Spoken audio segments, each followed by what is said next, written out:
Resident doctors and local policemen had a face-off at South Delhi's Safdarjung Hospital this afternoon after they were stopped from marching to the Supreme Court. The issue of delayed admissions to medical colleges under the NEET postgraduate exam is being heard by the Supreme Court. Counselling for admissions is on hold. The resident doctors group in Delhi have threatened a complete shutdown of medical services.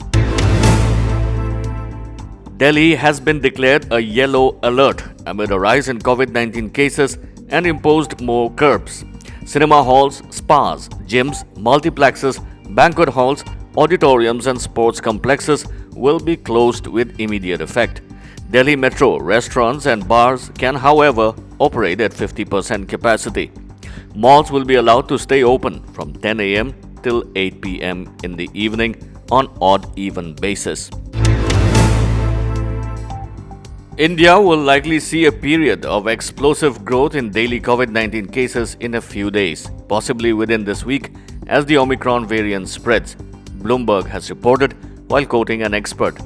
Professor Paul Katuman at the University of Cambridge, which has developed the COVID-19 India tracker, said that the intense growth phase will be relatively short-lived.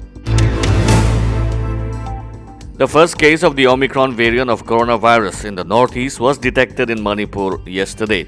The 48-year-old patient who recently returned from Tanzania tested positive for COVID-19 on the 8th day of his return to India.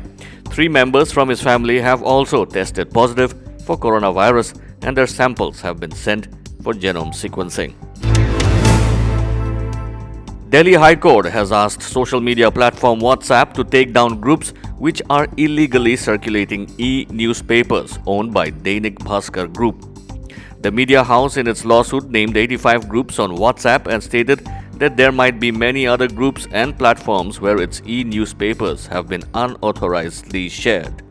WhatsApp had earlier declined Dainik Bhaskar's request to block such groups. A 130-year-old apparent time capsule has been found in base of a statue of Confederate General Robert E. Lee in Virginia's Richmond in the United States.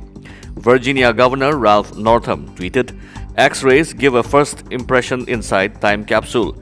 Experts believe that there may be coins, books, buttons and even ammunition from the Civil War." Earlier, another time capsule was found at the same site. People for the Ethical Treatment of Animals, PETA India, has named actress Alia Bhatt as its 2021 Person of the Year. This year, Bhatt invested in Phool, the company behind Fleather, a vegan leather made from discarded temple flowers. Her vegan kidswear line won a 2021 PETA India Fashion Award for helping to nurture kids' love for animals and nature.